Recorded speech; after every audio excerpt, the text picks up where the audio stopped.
שלום וברכה וערב טוב. הגענו לפרק ו' בספר קהלת. ראינו בסוף פרק ה' אומר החכם באדם שלמה המלך לאדם, אוהב כסף לא ישבע כסף. כלומר ברדיפה אחר הכסף אל תחשוב שיום יבוא ואתה תגיע למילוי, תרגיש שיש לי כל מה שאני צריך, כי אוהב כסף לא ישבע כסף. מצד שני הוא אומר, מתוקה שנת העובד.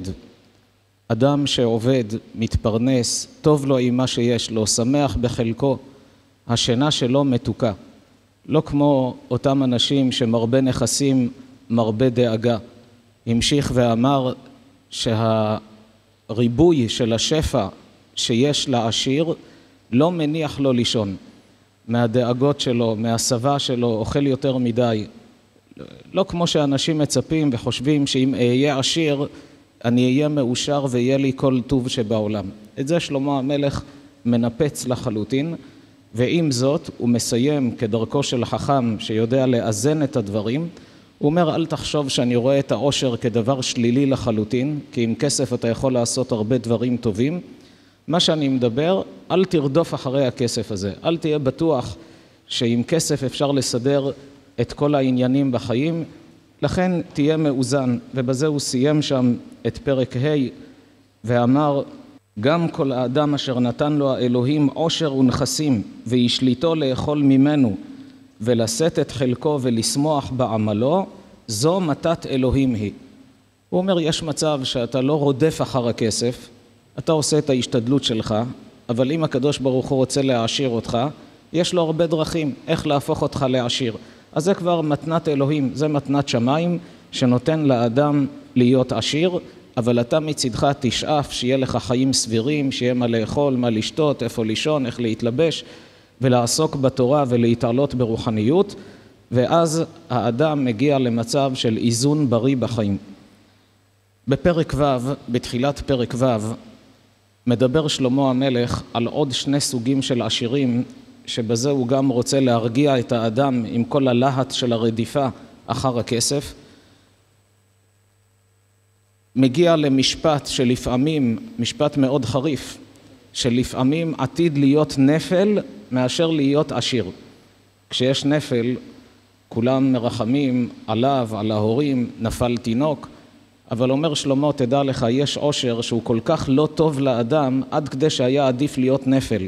הוא בכוונה מקצין את הדברים כדי שנבין ונגיע לאיזון הנכון, תכף נקרא את לשונו. ובפרק הזה, שנראה אותו בעזרת השם הערב, מופיע פסוק מאוד יסודי לחיים, הזכרנו אותו כמה פעמים בשיעורים, הרמח"ל מביא אותו במסילת ישרים, את הפסוק היסודי שנמצא כאן, שנותן לאדם ומלמד את הסוד של העושר באלף, המילוי הפנימי, השמחה, הסיפוק האמיתי, הסוד מופיע כאן בפרק הזה, נתחיל אותו. פרק ו' פסוק א', אומר שלמה המלך, יש רעה אשר ראיתי תחת השמש ורבה היא על האדם. יש סוג של מצב של אדם שסובל דבר רע שקורה לו, ורבה היא, כלומר הסבל שהאדם סובל מזה, זה סבל גדול. איש אשר ייתן לו האלוהים עושר ונכסים וכבוד, ואיננו חסר לנפשו מכל אשר יתאווה. ולא ישליטנו האלוהים לאכול ממנו, כי איש נוכרי יאכלנו. זה הבל וכל יראו. אומר שלמה המלך, יש מצבים בעולם שכלפי חוץ נראה שלאדם הזה לא חסר כלום. הוא עשיר.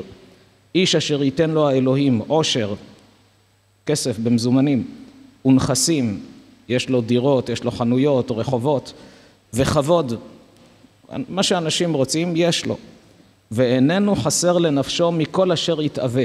כל מה שהוא מתאווה רוצה הוא יכול לקנות. אבל מה הבעיה? ולא ישליטנו האלוהים לאכול ממנו, כי איש נוכרי יאכלנו. בפועל הוא לא יכול ליהנות ממה שיש לו, ובאמת רואים את זה בעולם. יש עשירים שמוכנים להחליף את כל העושר שלהם במעט בריאות שיש לאדם העני. כי יש לו כסף, הוא יכול לאכול הכל, אבל בפועל מה הוא אוכל? דברים שבעלי חיים אוכלים. סוגים של עשב, דברים מאוד, אני אומר את הדוגמה הזו כי ראיתי את זה בחוש. הייתי בברזיל, נפגשתי שם עם אדם שהוא מעשירי עולם, יהודי שגם ליבו חם לתורה ומצוות, אבל חלה באיזה חולי, כולם אוכלים כל מעדני עולם, והוא עצמו אוכל דברים שאפילו עניים לא אוכלים. הוא לא יכול ליהנות מכל מה שיש לו. אומר שלמה המלך, יש רעה שראיתי תחת השמש ורבה היא על האדם, זה דבר שהוא מאוד קשה. ייתן לו עושר, נכסים, כבוד, לא חסר לו כלום. אבל ולא ישליטנו האלוהים לאכול ממנו. הוא לא שליט על הנכסים האלה, בחשבון הבנק כן, אבל ליהנות בעצמו הוא לא יכול ליהנות. כי איש נוכרי יאכלנו. מוסיף שלמה ואומר שיש מצב עוד יותר קשה, שאפילו הילדים שלו לא נהנים מזה. למה? כי אין לו ילדים, יש גם מצבים כאלה. פה הוא רומז לאדם, קודם כל תדע שלקדוש ברוך הוא יש חשבונות גדולים, ואין מצב שהאדם יקבל שלמות. יש אדם שמקבל כסף, לא מקבל בריאות. יש אדם מקבל בריאות, לא מקבל כסף. יש אדם שיש לו ילדים טובים, יש אדם שיש לו קשיים אחרים.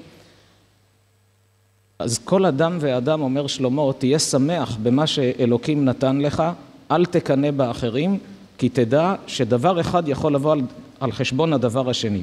והוא אומר, יש מצב שאיש נוכרי יאכלנו, אפילו הילדים שלו לא יורשים את זה.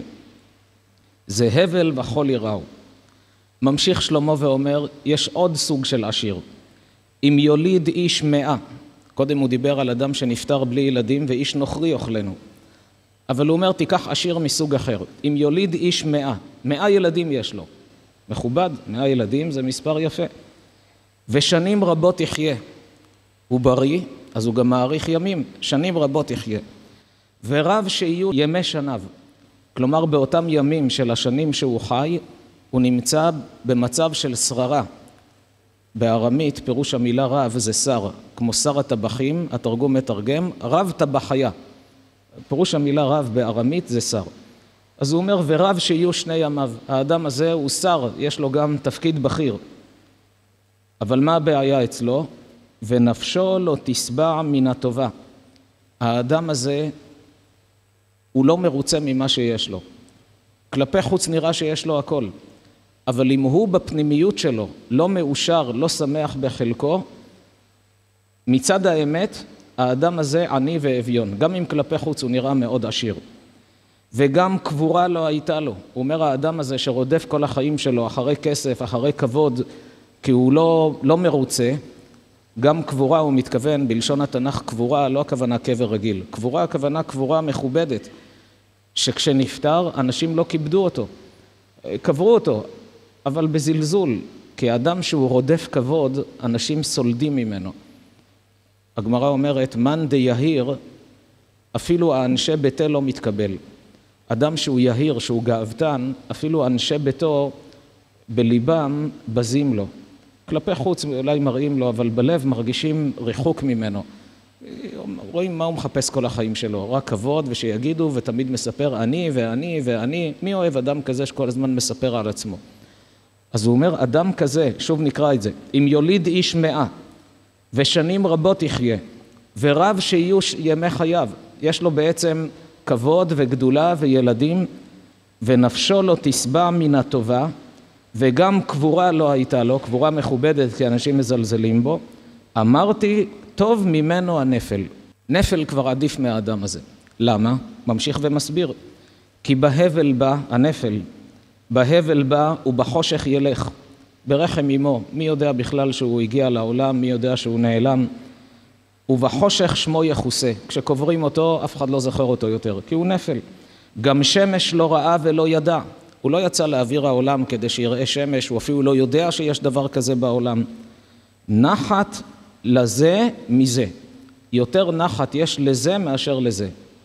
לנפל יש יותר נחת מאשר האדם העשיר הזה. מישהו מאיתנו היה מעלה בדעתו לחשוב פעם שנפל עדיף מאדם עשיר? אבל שלמה בחוכמתו, החכם באדם, הוא אומר, תדע לך, אני אומר לך את דעתי האמיתית. אדם שכל החיים שלו ברדיפה, והוא לא מרוצה ממה שיש לו. אין לו סיפוק, תמיד לא טוב לו, ומחפש כבוד וכסף, וכמו שאמר לפני שאוהב כסף לא יסבע כסף.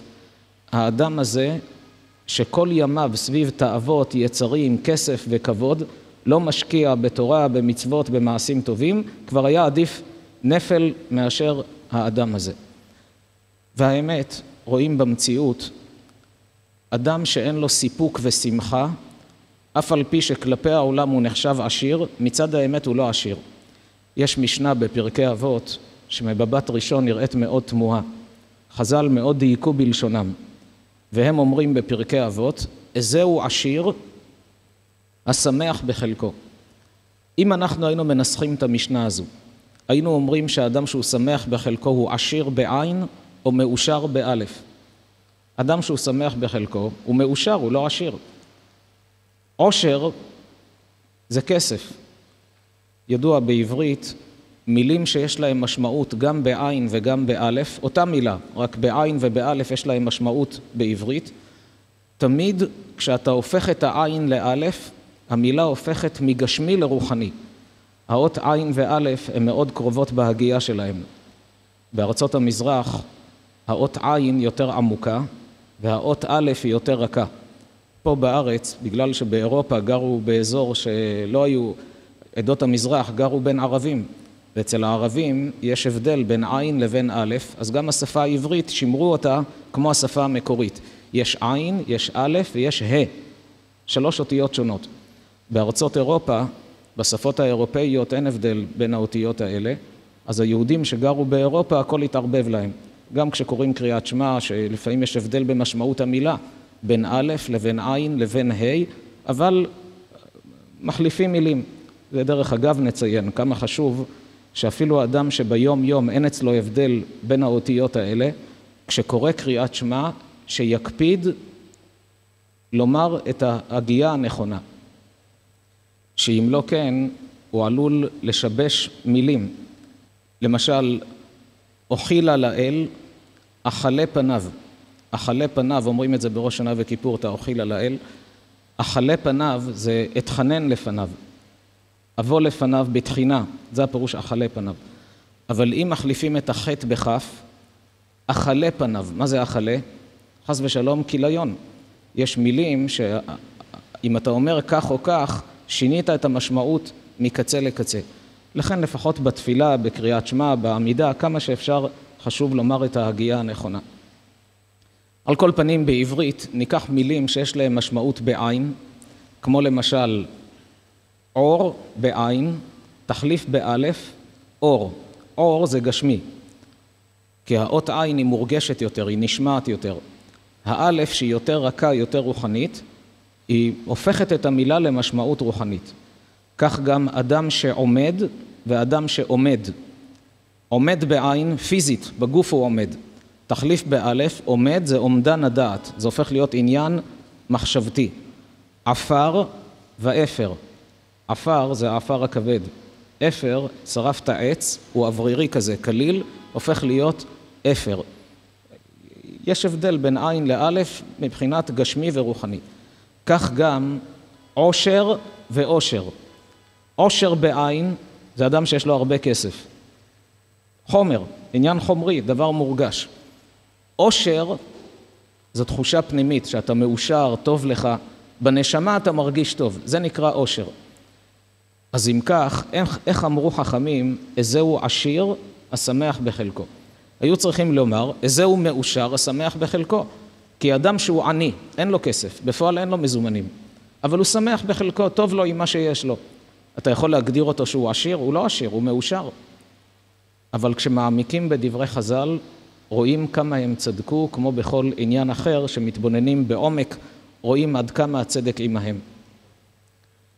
נתאר לעצמנו 2 בני אדם שחזרו לביתם באותו ערב. האחד עשיר גדול, יש לו $1,000,000 בחשבון, חיסכון סגור, הוא לא צריך להשתמש בזה, יש לו מספיק. אז סגר $1,000,000 בחשבון. השני בקושי גומר את החודש. בסוף כל חודש, אמנם במהלך החודש הוא חי טוב, חי נורמלי, לא חסר לו כל מה שצריך יש לו, אבל סוף החודש הוא תמיד במינוס. עד שמחר מקבל משכורת, המינוס מתכסה. נניח במינוס של 600 שקל. והוא ככה רגיל, סביבות 600 סוף כל חודש מינוס, מחר מקבל משכורת, מכסה, חי נורמלי, סוף החודש הוא. שניהם חוזרים לביתם באותו ערב.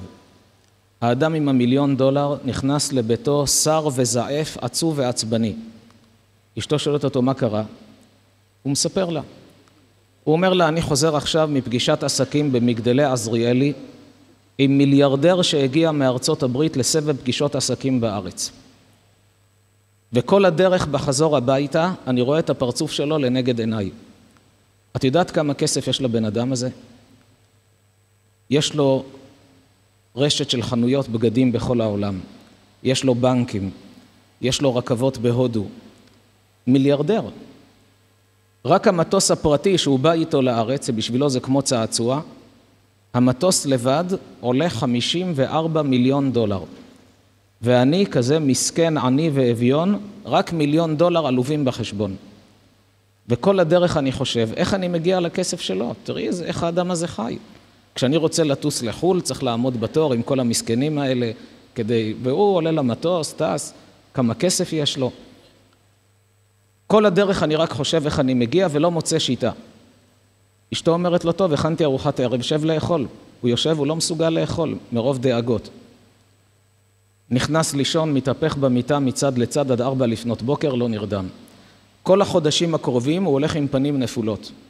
כי הדמות שלו הוא נחקקה לו במוח, והוא אכול מקנאה איך אני מגיע לכסף שלו. לעומתו, האדם עם המינוס של $600, גם הוא חוזר לביתו באותו ערב, אבל הוא נכנס לבית כולו צוהל ושמח. קורא לאשתו ואומר לה, את לא תאמיני לבשורה הטובה שאספר לך.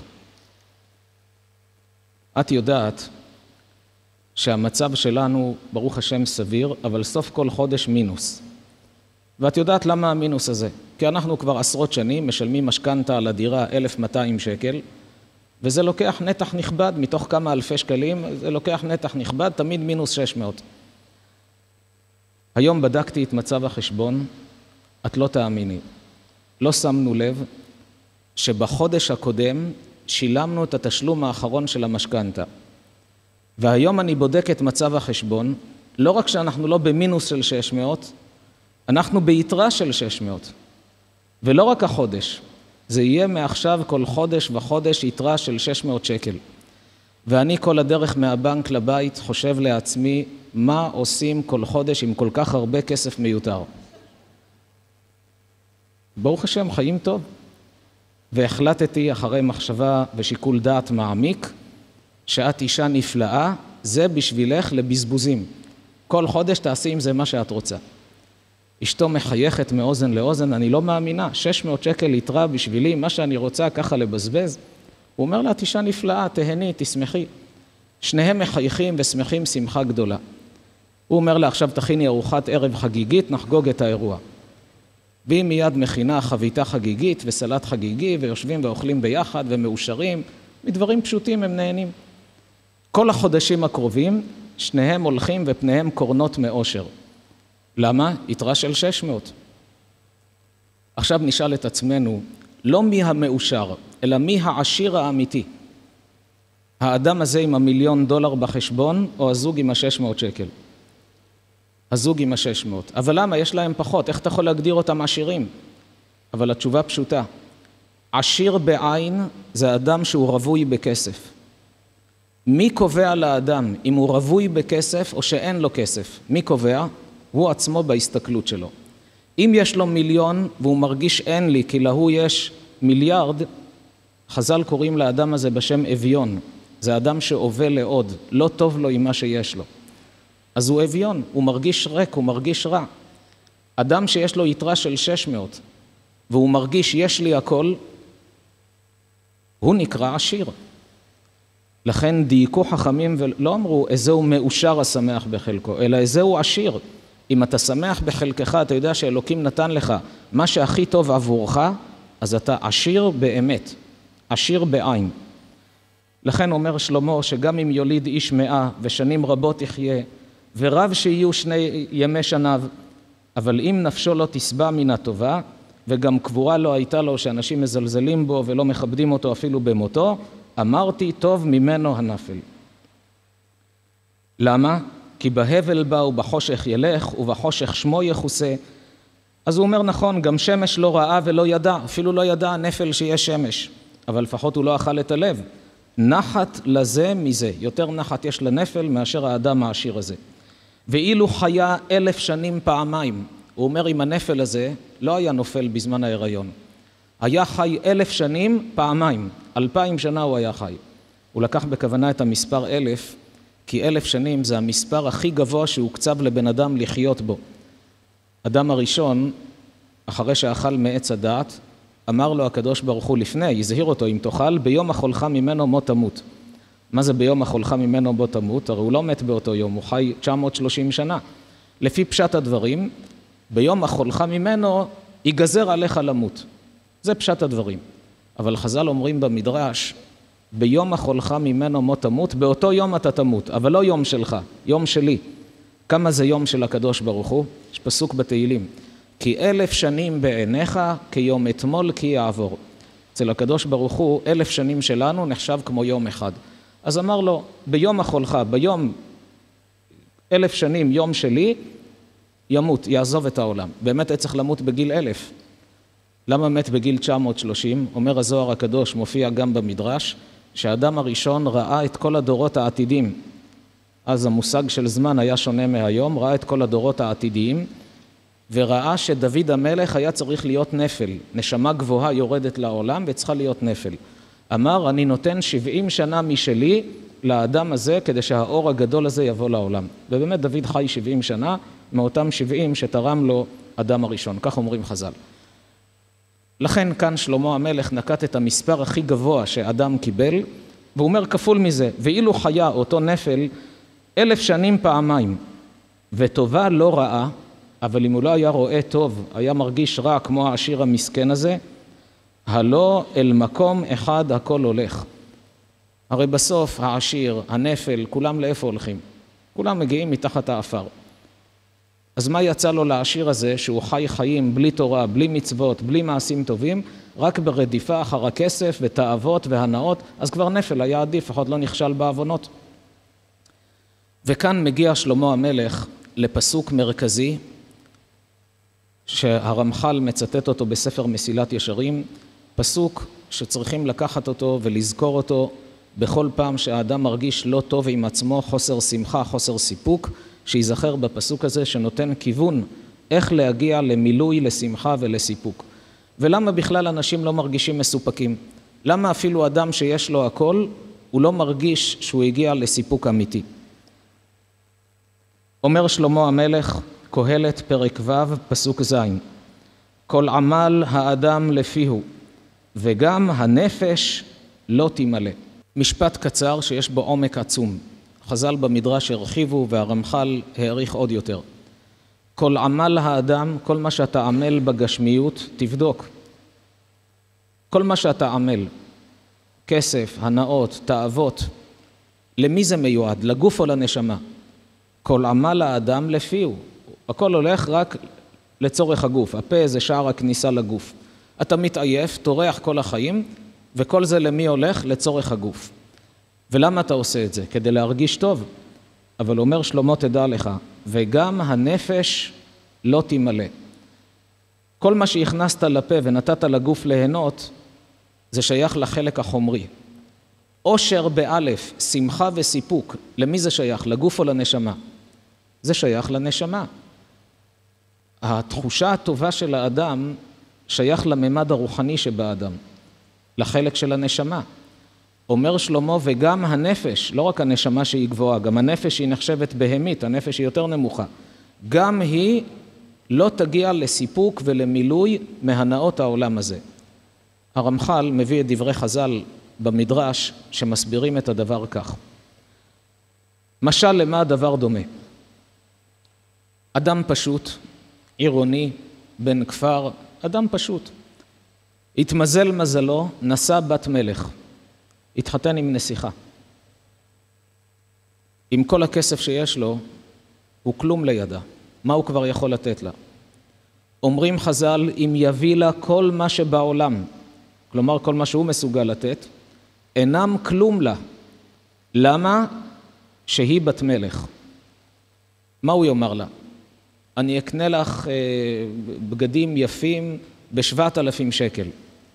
היא מחייכת. רק התופרת שהייתה באה לתפור לבגדים בארמון המלוכה, הייתה מקבלת 50,000 שקל.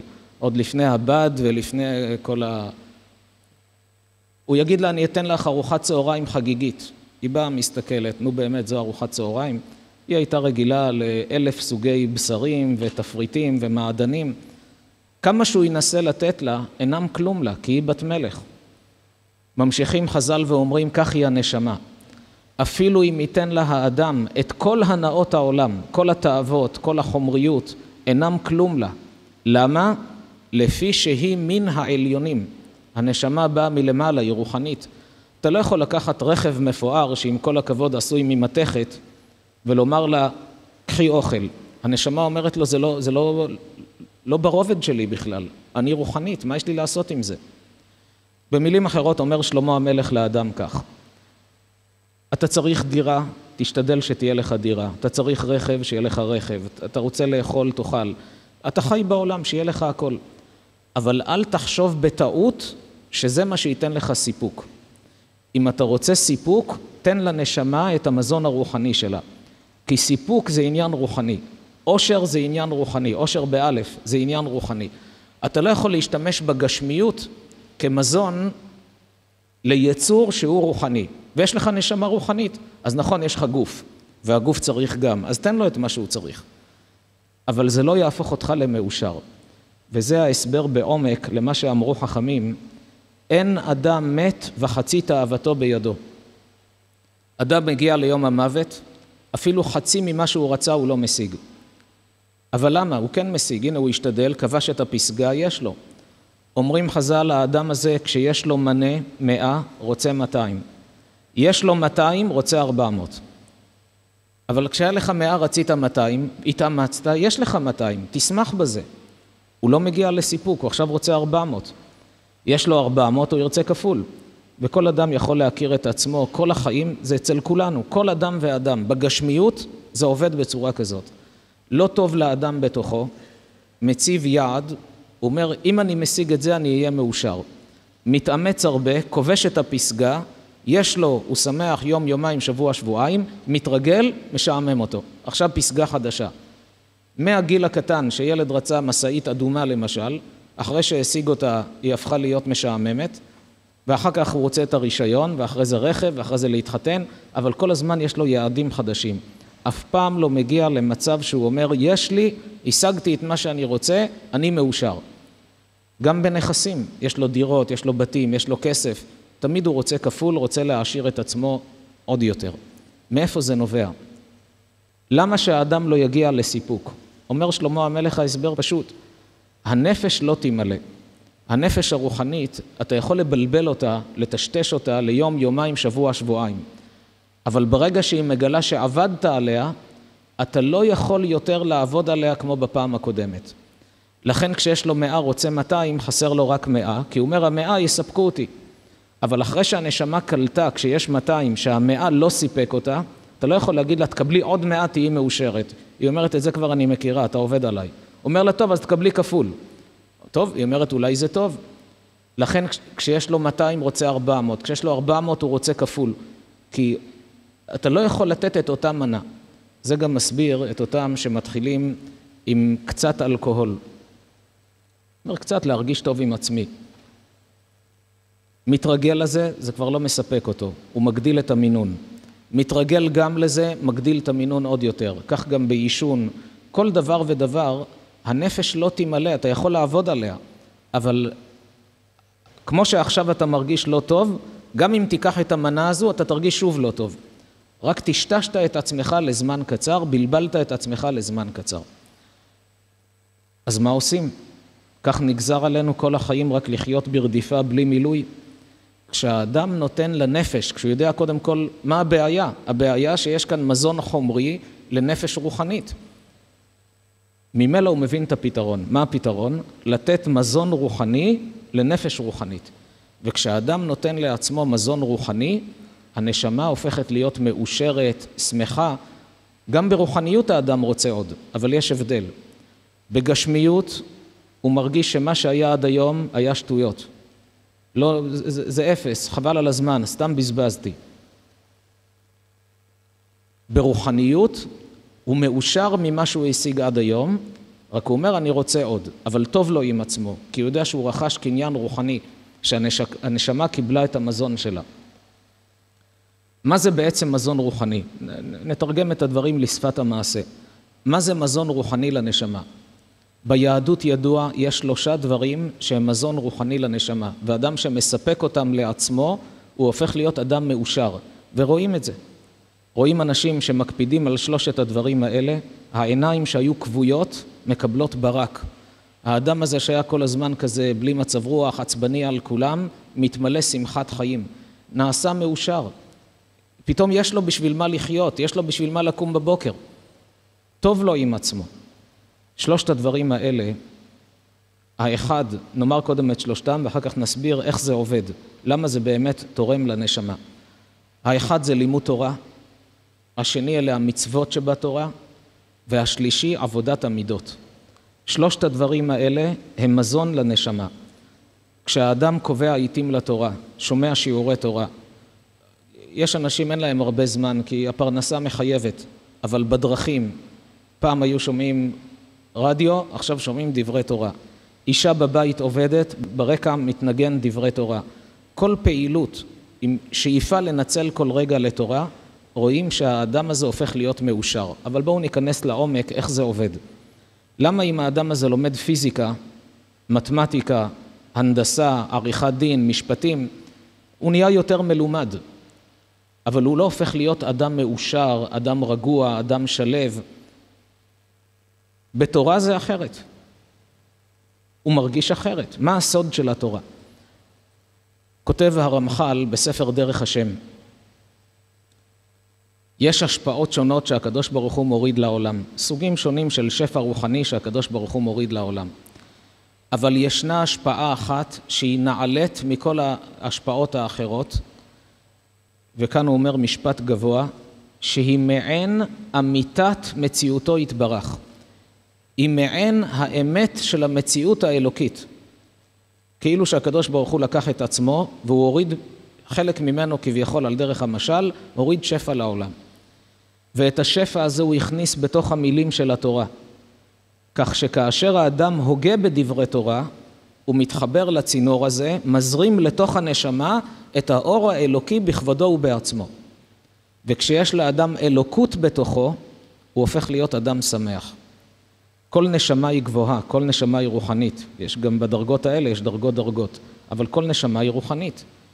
כשאדם מתחבר ללימוד תורה, הוא מתחבר לאור האלוקי שזורם בתוך התורה, ומכניס את זה לתוך עצמו. זו הסיבה שאנשים הולכים לצדיקים, מבקשים מהם ברכות. נוסעים למרחקים, לנהריה, כדי לבקש ברכה מהמקובל הצדיק, רבי דוד אבוחצירא. חצי יום של עבודה מפסידים כדי להגיע לשם, או צדיקים אחרים לקבל ברכות בירושלים. מה העניין הזה של ברכות צדיקים? התשובה היא האדם הזה שעסק בתורה, שקידש את עצמו, האור האלוקי נמצא בתוכו. וכשהוא מברך זה לא כמו שאדם רגיל. כל אדם שמברך זה גם חשוב. חז"ל אמרו אל תהי ברכת הדיוט קלה בעיניך. כל דיבור יש לו כוח. אפילו אדם הכי פשוט. אמר לך שהשם מברך אותך, שתהיה בריא, שיהיה לך פרנסה, תשמח. קיבלת ברכה, זה טוב. כי הדיבור יש לו כוח. אבל אם זה דיבור שהאור האלוקי של התורה זורם בתוך האדם הזה, זה כבר משקל אחר לחלוטין. לכן הולכים לגדולי ישראל לקבל מהם ברכות. זה גם עונה, היסוד הזה של הרמח"ל, עונה על קושייה עצומה. כל מי שלומד את הפרשה שהייתה עם משה רבנו, שהיכה את הסלע, כולם, בלי יוצא מהכלל, כל מי שקורא את הפרשה הזאת עומד נדהם. אבל על פי היסוד הזה אפשר להבין את הסוד, מה מסתתר מאחורי הדברים. הקדוש ברוך הוא אומר למשה רבנו, עם ישראל צמא למים, לך אל הסלע, תדבר איתו והוא יוציא מים. תן הוראה לסלע שיוציא מים, הוא יוציא מים. משה רבנו הולך לסלע, מכה אותו, ואז יצאו המים. אמר לו הקדוש ברוך הוא, לא ולאהרון הם היו ביחד, יען לא האמנתם בי להקדישני, בגלל שלא האמנתם בי להקדיש אותי לפני העם, תכף נראה מה זה האמנתם, למה כתוב האמנתם ולא האמנתם. כל הגייה בתורה יש לה משמעות. אז הוא אומר לו, אתה ואהרון לא תיכנסו לארץ ישראל, אתם תמותו במדבר, לא תיכנסו לארץ ישראל. כל מי שקורא את זה מיד מופתע. איך ייתכן שהקדוש ברוך הוא אומר למשה רבנו, תדבר עם הסלע, והוא מכה את הסלע. אפילו אנחנו כולנו, אנשים פשוטים. אם הייתה לנו התגלות אלוקית, היה בא הקדוש ברוך הוא מתגלה אליך, ואומר לך, תדבר עם הסלע, תוציא מים לכל ישראל שנמצאים במדבר, אין להם מה לשתות. מישהו מאיתנו היה הולך להכות? אלוקים אומר לך, תדבר, אתה מדבר, זה בורא עולם. איך יכול להיות שמשה רבנו עשה הפוך, ועוד הקדוש ברוך הוא אומר לו, יען לא האמנתם בי, הרי על משה רבנו כתוב, בכל ביתי נאמן הוא, פה אל פה אדבר בו, מראה ולא בחידות, ותמונת השם יביט, אז איך אפשר להגיד לא האמנתם? על פי היסוד של הרמח"ל, יש כאן עומק נפלא מאוד, שזה גם ייתן מוטיבציה לכל אחד מאיתנו, אפילו אדם שעובד לפרנסתו, אישה יש לה את העניינים שלה, אבל כל יום דברי תורה, כל יום ללמוד, מה הסוד של התורה. כל מי שבודק את כל הסיפור של עם ישראל, מיציאת מצרים ועד הסיפור של הסלע והמים, כל הניסים שעשה משה רבנו, הקדוש ברוך הוא אומר לו 10 מכות, קריעת ים סוף, מקל שהפך לנחש, כל הניסים שהוא עשה, הוא עשה אותם בדיבור או במעשה. כל הניסים במעשה. אמר לו, קח את המקל, תן לאהרון, יכה את היאור, המים יהפכו לדם. תכה את האפר יהפוך להיות קינים. קח פיח כבשן, תזרוק אותו לשמיים, יהיה מכת שכין. נטה ידך על הים ובקעהו, בקריאת ים סוף. כל הניסים שעשה משה רבנו היו במעשה, לא בדיבור. לראשונה שאלוקים אומר לו תדבר, זה היה עם הסלע. ולמה? מה ההסבר? יש כאן עומק נפלא. האדם בדיבור באופן טבעי לא יכול לשנות את הטבע. היחיד שיכול לשנות את הטבע בדיבור זה רק אלוקים. ויאמר אלוהים יהי אור ויהי אור. כך כל בריאת העולם, ב10 מאמרות נברא העולם, אומרים חז"ל. היחיד שיכול לשנות בדיבור זה אלוקים. לכן, כשמשה רבנו הוא צריך לעשות ניסים, אומר לו הקדוש ברוך הוא, קח את המקל, אתה לא אלוקים. אז תעשה מעשה, ואז תוכל לשנות את הטבע. אחרי שמשה רבנו עלה להר סיני וקיבל את התורה, הכינוי שלו בתורה, איש האלוקים. וזאת הברכה אשר ברך משה, איש האלוהים את בני ישראל לפני מותו. מה זה איש האלוקים? זה תואר מדהים. אומר לו הקדוש ברוך הוא, אתה שהגעת לרמה רוחנית גבוהה, שאתה בקיא בכל התורה שנתתי לישראל, האור שלי נמצא אצלך, אתה הפכת איש האלוקים. הדיבור שלך יכול לשנות. מהיום אתה לא עושה מעשים, תדבר עם הסלע הוא יוציא מים, כי אתה כמוני. זה גם ההסבר של מה שכתוב בגמרא, כל מקום שכתוב בתורה, עת בא לרבות משהו. וכשחכמים הגיעו לפסוק, את השם אלוקיך תירא, הם פחדו, את מה זה בא לרבות? ממי צריך לקבל עוד יראת שמיים חוץ מאלוקים? אתה יכול להשוות מישהו לאלוקים? לפני כמה זמן הראו לי קטע בעיתון, שבסעודיה, הרי שם מהללים את המלך, עושים אותו, הרי הוא שם שולט בהכל. אז באחד העיתונים בסעודיה, כתב סופר מהמפורסמים ביותר שם, כתב שיר הלל למלך. התפרס על עמוד שלם. טוב, הם רגילים לזה שיש שירי הלל למלך עם הפיוטים המזרחיים. בתוך דבריו הוא לקח פסוק שכתוב בקוראן על אלוקים, וכתב את זה על המלך. שהכל אצלו בשיקול דעת והכל, אבל את הניסוח של הקוראן הוא כתב שם. המלך מיד נתן הוראה, מלך סעודיה, נתן הוראה לפטר אותו, וכנס את העיתון בסכום עצום לקופת הממשלה, איך העזתם להשוות את המלך לאלוקים, ופיטרו אותו. הוא התכוון לטובה, מהלל את המלך, אבל המלך אומר לו, אתה משווה אותי לאלוקים?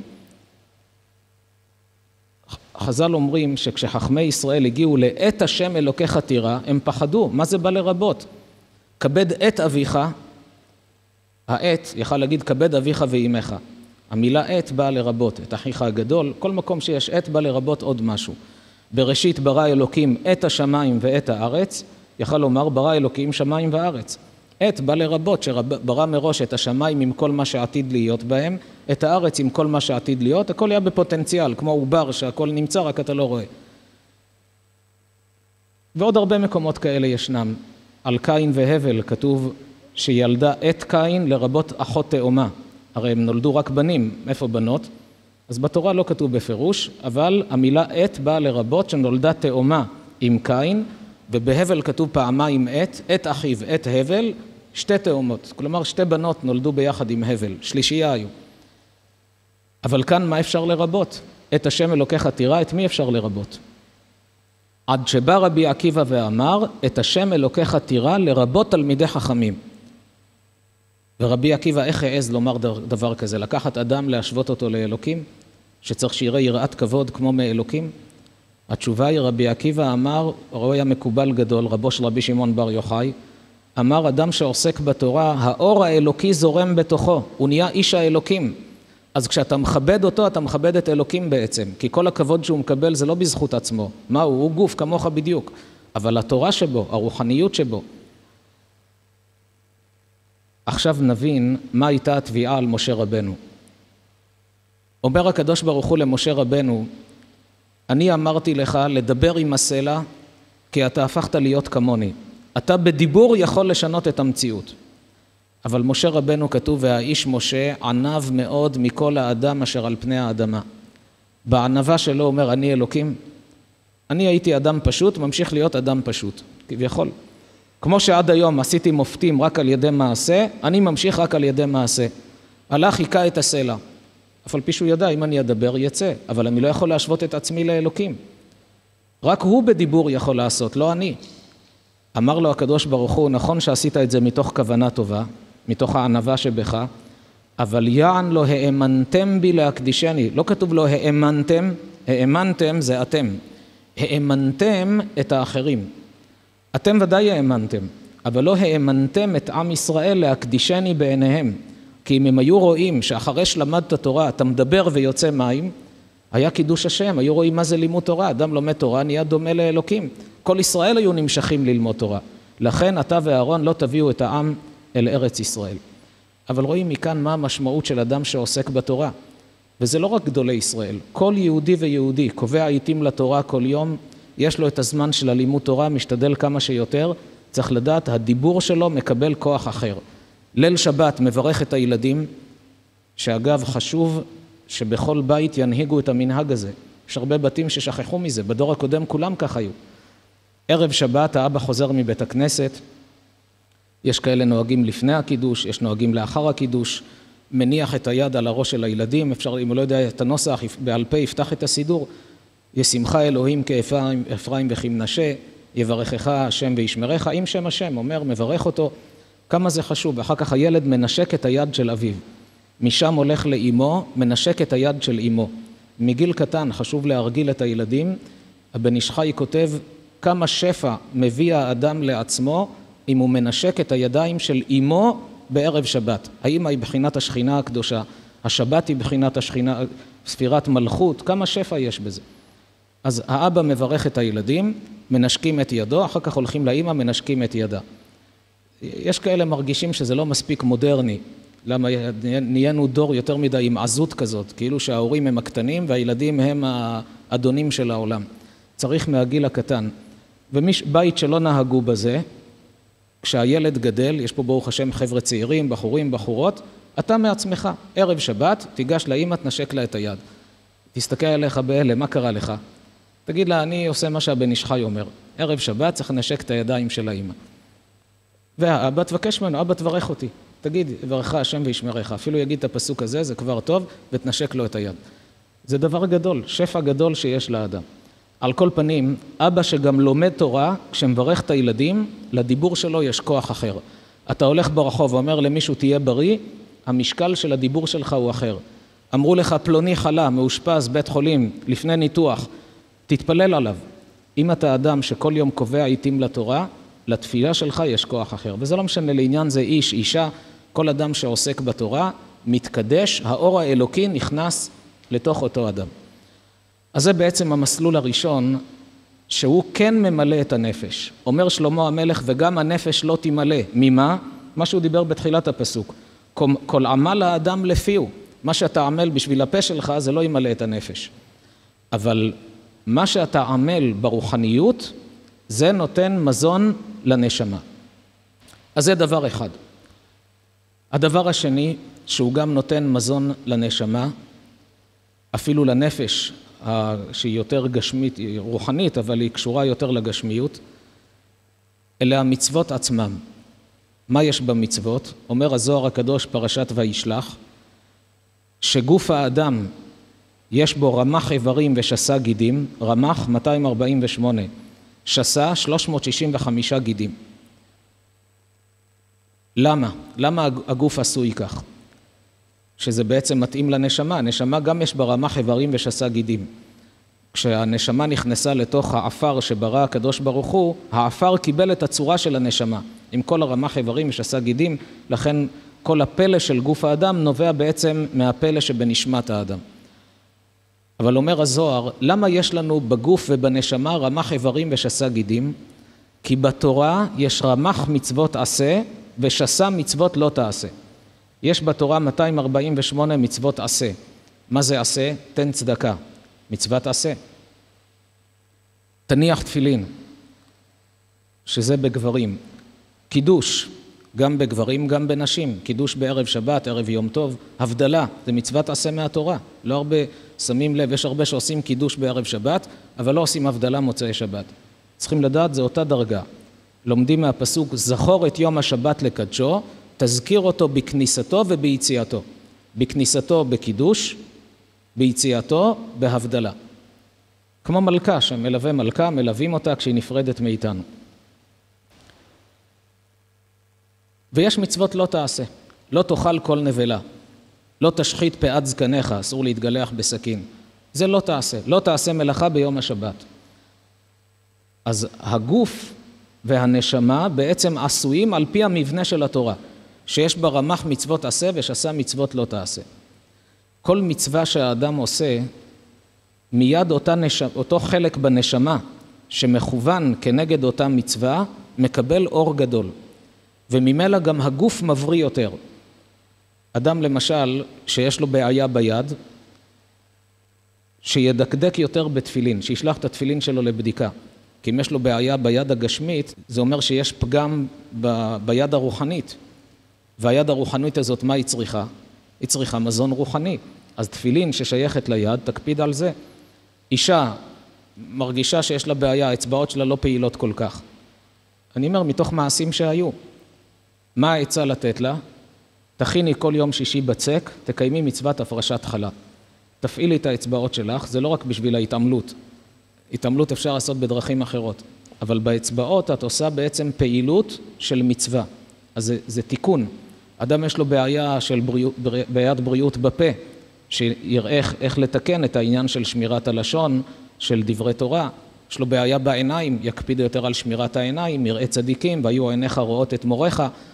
האריז"ל אומר, כשמרימים את הספר תורה בבית הכנסת, וזאת התורה אשר שם משה לפני בני ישראל, אומר הארי, באותה שעה בוקעת כמין קרינה, אור רוחנית, אנחנו לא קולטים את זה בעיניים רגילות, כמו שלא קולטים קרינה של לייזר ורנטגן, אבל בוקעת קרינה שיש בה בריאות לאדם שמסתכל ורואה את האותיות.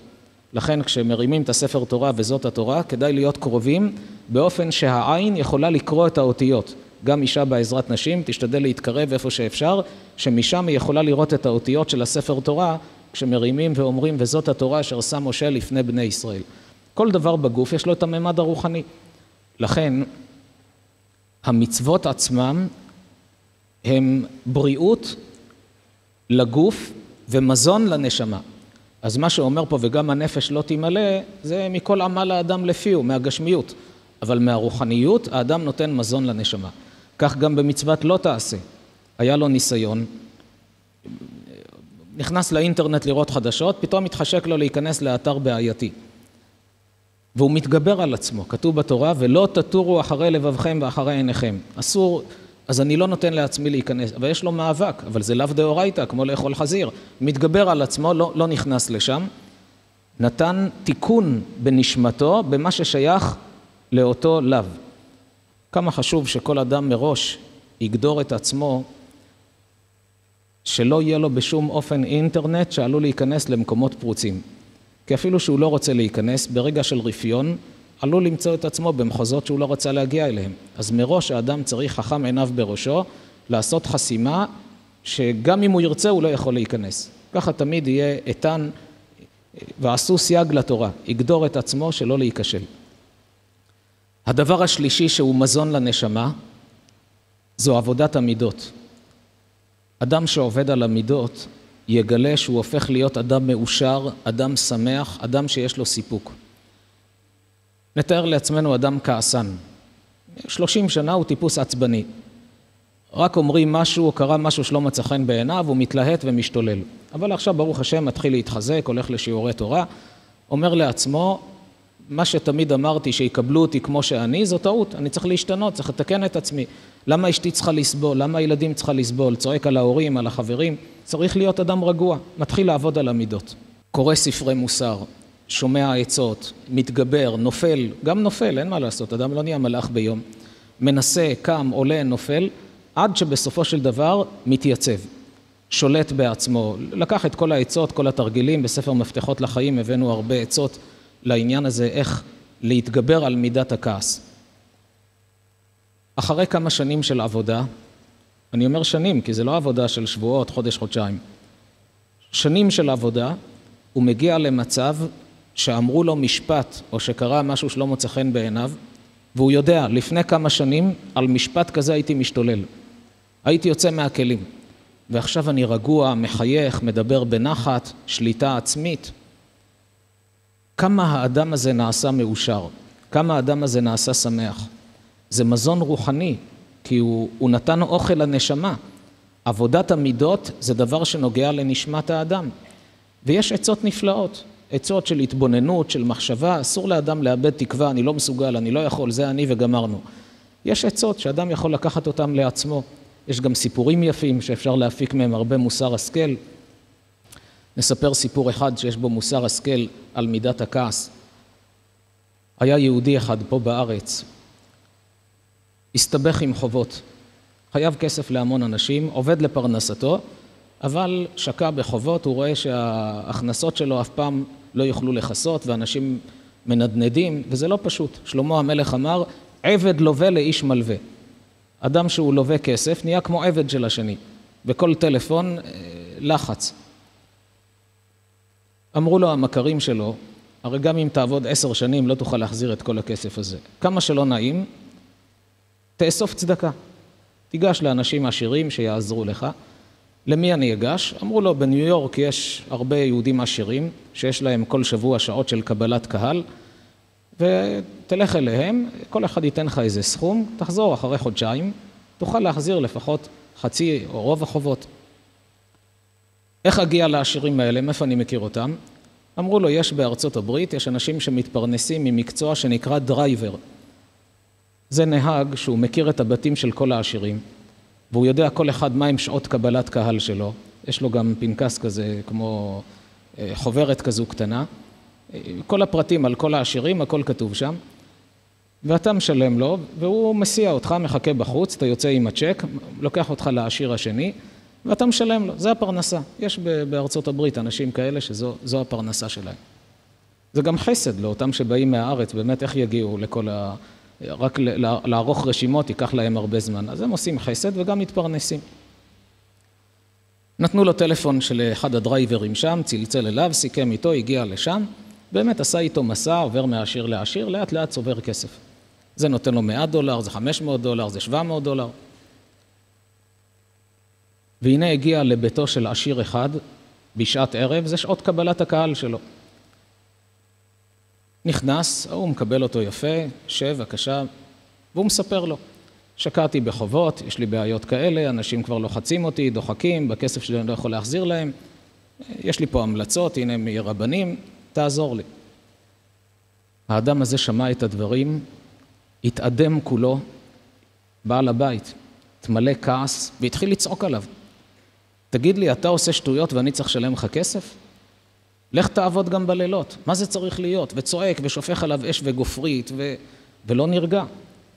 והאדם הזה יושב בנחת, מסתכל עליו בשלווה, והוא ממשיך וממשיך, והוא במקום שיתעצבן ויקום וילך, מקשיב בנחת, כאילו הוא שומע סיפורים, כאילו הוא שומע בדיחות, לא מתפעל מכל הצעקות שלו. טוב, כמה יצעק? סיים לצעוק, התחיל להירגע. את כל העצבים שלו הוציא, התחיל לנשום עמוק, להירגע. אחרי שנרגע אמר לו, טוב, אבל אם כבר באת, אני לא אשלח אותך ככה. הוציא פנקס צ'קים, כתב לו $1,000, חתם, נתן לו צ'ק. אמר לו, תודה רבה, אני מאוד מודה לך, פנה לצאת. עצר אותו בעל הבית העשיר, אמר לו, תשמע, אני טיפוס עצבני. תגלה לי מה הסוד שלך, שכשיצאתי מהכלים והשתוללתי, היית כזה רגוע, כאילו אתה שומע סיפורים. איך הגעת לזה? אני גם רוצה להיות רגוע. אמר לו, אחרי שנתת את הצ'ק, אני אגלה לך. הוציא את החוברת של כל העשירים שיש לו בכיס, הוא מראה לו את השם שלו, של העשיר הזה, כתובת, באיזה שעה קבלת קהל, בהערות כתוב, צועק, מקלל, בסוף נותן $1,000. אז אני ידעתי, זה השלב של הצעקות, עוד מעט יגיע השלב של $1,000. תצעק, מה אכפת לי? העיקר נקבל. הסיפור הזה יש בו מוסר השכל גדול. אדם שסובל בחיים, אבל הוא יודע שאם אלוקים נתן לי את הסבל הזה, יצא לי מזה רק טוב. אם אשתי עכשיו עשתה דבר שלא מצא חן בעיניי, קבעתי איתה בשעה מסוימת, והיא איחרה לשם חצי שעה, ואני מאוד הייתי לחוץ בזמן. אבל אם משמיים זה נגרם לי, כנראה שזה לטובתי. מה הטוב אני לא יודע. עכשיו נראה לי רע, אבל מהרע הזה יצא טוב. אז כשהיא תבוא, היא לא תפגוש בעל עצבני. כי הוא יודע, עכשיו זה השלב של הצעקות, עוד מעט יגיע הצ'ק. איזה צ'ק השם ייתן, אני לא יודע. אבל כל דבר שקורה לאדם, הוא יודע שהכל בהשגחה מלמעלה, ואם אמרו לי כאן משפט שלא מוצא חן בעיניי, נשבר דבר יקר, כסף שעבד, הילד ששמחתי עליו באיזה עניין, ובסוף הוא יחזב אותי באותו דבר, איבד את הכסף שהוא קיבל, לך תדע איזה תיקון יש בדבר הזה, מה הטוב שיצא מזה. אז האדם לא כועס, כי יודע שהכל בהשגחה מלמעלה והכל לטובה. אדם שעובד על המידות, אם זה על מידת הכעס, או על רדיפת הכבוד, יש אנשים מאוד רגישים, מאוד פגיעים, כל הזמן זקוקים שיכבדו אותם. זה דבר שצריך לעבוד עליו, אדם שרודף כבוד, בעל גאווה. יש ספרי מוסר עם פרקים שלמים של הדרכה, איך להתגבר על המידה הזו, ואיך להתבונן, ואיך לתקן את עצמו. אדם כזה שמרגיש שהוא רודף כבוד, ומתחיל לעבוד על זה, לומד על מידת הענווה, ואומר לעצמו, אני לא צריך לרצות אנשים, אני צריך לרצות את הקדוש ברוך הוא. הוא מתחיל לאהוב את עצמו כפי שהוא. יש אנשים לא אוהבים את עצמם. למה אני שמן? למה אני רזה? למה אני בגובה כזה? למה כך? למה פרצוף כזה? לא אוהבים את המראה שלהם. מאוכזבים מעצמם. למה? כי הם חיים כל הזמן סביב החברה. מה יגידו ומה יאמרו? איזה מותג אני לובש ואיך הבגדים שלי נראים. אבל אדם שאומר, תעזוב את הכבוד הזה בצד, מה יצא מזה? אלה בני אדם. מה שחשוב לי, מה אלוקים חושב עליי. אם אני לא בסדר כלפי אלוקים, אז אני אתקן את עצמי. אם כלפי אלוקים אני בסדר, אז מה זה משנה אם אני שמן או רזה, או אם יש בענייני בריאות, אז שוב, ונשמרתם מאוד נפשותיכם, אז אני אשמור על תזונה נכונה. אבל לא בשביל מה יגידו אנשים, או איך אני נתפס בעיני אנשים. האדם נהיה רגוע, נהיה שלב. הוא לא מחפש תמיד את הראש של האחרים ואת הרושם של האחרים. אלא הוא מחפש את האמת. האדם הזה הופך להיות מאושר, כי הוא נתן מזון לנשמה. אז אלה בעצם שלושת הדברים שנותנים מזון לנשמה, עצם לימוד התורה, המצוות עצמן ועבודת המידות. נזדרז קצת לקראת סיום הפרק, כי מה יותר לחכם מן הכסיל, כלומר בכל הגשמיות, מה יש יותר לחכם מאשר הכסיל? בגשמיות הם אותו דבר. מה לעני יודע, עני שהוא חכם, שהוא יודע, מה לא להלוך נגד החיים, נגד מה שהקדוש ברוך הוא קבע לו. הוא מרכין ראש, מקבל בענווה, שאם זה מה שהקדוש ברוך הוא נתן לי, זה הכי טוב. טוב מראה עיניים מהלוך נפש, גם זה הבל ורעות רוח. אומר שלמה לאדם, יותר טוב שיהיה לך משהו ביד, תהנה ממה שיש לך, מאשר להיכנס לדמיונות ולהגיע לחלומות על דברים מזויים שאין לך סיכוי להגיע אליהם. יש צעירים עם חלומות, רואים את העשיר הזה, רואים את השחקן ההוא, רואים את הזמר ההוא, מתחילים להיכנס לדמיונות. והדמיונות האלה גומרים אותם, לא ימים ולא לילות. אומר שלמה המלך, טוב מראה עיניים, תראה מה יש לך ביד, מה השם נתן, מה הכלים שלך, תשמח בזה, מהלוך נפש, ממה שבנפש שלך תתחיל ללכת בדמיונות. גם זה הבל ורעות רוח. מה שהיה כבר נקרא שמו, דברים שקראו לך בעבר, אל תצטער עליהם, כי זה בשמיים החליטו, נקרא שמו למעלה. ונודע אשר הוא אדם, ולא יוכל לדין אם שתקיף ממנו. האדם עצמו נברא על ידי אלוקים, אתה לא יכול להתקוטט עם אלוקים. אתה לא יכול להגיד לו, אתה לא צודק במה שנתת לי. זה בורא עולם. אז תרכין ראש ותקבל בענווה. כי יש דברים הרבה מרבים הבל. יש הרבה דברים שאתה רוצה אותם לעצמך, כי אתה חושב שהם טובים לך, ואתה כועס למה אלוקים לא נותן, אבל תדע שהם מרבים הבל. לך זה לא טוב, זה יוריד אותך ברוחניות שלך. אם תקבל את כל הדברים שאתה חולם עליהם, את המראה גוף שרצית ואת הכסף שרצית, יכול להיות שאתה תרד ברוחניות. כי יש דברים הרבה, יש הרבה דברים שאתה רוצה, אבל הם מרבים הבל. מה יותר לאדם? אז מה עדיף לאדם? שתקבל את מה שאתה רוצה או מה שאלוקים יודע שטוב לך? כי מי יודע מה טוב לאדם בחיים? כלומר, חוץ מאלוקים, מי באמת יודע מה טוב לאדם בחיים? מספר ימי חיי הבלו בזמן הקצר שהוא חי בעולם, ויעשם כצל. צל זה דמיון, אתה יכול לראות צל על בניין, צל של אדם. האדם כזה קטן, אתה רואה צל ענק, אבל הצל הזה הוא רציני. האור כבה, הכל נעלם. כך כל העולם הזה. אשר מי יגיד לאדם מה יהיה אחריו תחת השמש? כלומר, אתה לא יכול לדעת גם אחרי שתעזוב את העולם, מי יהיה אחריך, ואם תשאיר עושר, איך ישתמשו בכסף הזה. יכול להיות שזה יזיק לדורות הבאים שלך. אני הכרתי בצעירותי, כשהייתי ילד, היה יהודי מאוד עשיר בשכונה שגרתי בה. אביו עלה מרוסיה ובנה היה עשיר גדול אביו, ובנה בית כנסת מפואר, והיה צדיק, אני בכוונה לא אומר את השמות. היה אדם צדיק ממש.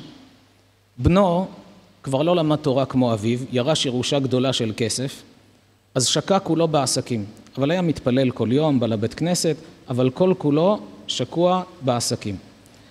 אותו אני הכרתי, את האבא לא הכרתי, נפטר עוד לפני שנולדתי, רק הייתי מכיר את הבית כנסת שהוא בנה, ובנו היה שם אחראי על הבית כנסת. כשהייתי ילד כבר בנו היה זקן. הנכד נקרא על שם הסבא, וכבר לא היה שומר שבת ומצוות. גם כן עשיר גדול מעשירי עולם, היה לו אוספים נפטר לפני לא הרבה זמן, הנכד הזה נפטר לפני לא הרבה זמן, אבל הוא כבר לא היה שומר תורה ומצוות. ביתו של אותו נכד, כלומר הנינה של אותו צדיק, היא כבר נשואה לגוי, אחד הנשיאים, הוא אחד הנשיאים בעולם, ויש לה אפילו נטיות אנטי-ישראליות, יש לה דיבורים, מדברת נגד ישראל. איפה הסבא ואיפה אני? יכול להיות שאם הסבא היה יודע את זה, היה מעדיף להיות עני, אבל שהדורות הבאים לא יחיו על עושר כזה. לכן אומר שלמה המלך, אשר מי יגיד לאדם מה יהיה אחריו תחת השמש? אתה תעזוב את העולם, אתה משאיר, אתה יכול לדעת מה יהיה בעתיד. לכן אתה תעשה את ההשתדלות שלך ותהיה שמח בחלקך. ונסיים בברכה לכל הציבור שנמצא איתנו כאן הערב, לכל הצופים בכל מקום שהם, שהשם ימלא משאלות לב כולם לטובה ולברכה, בבריאות איתנה, אמן ואמן.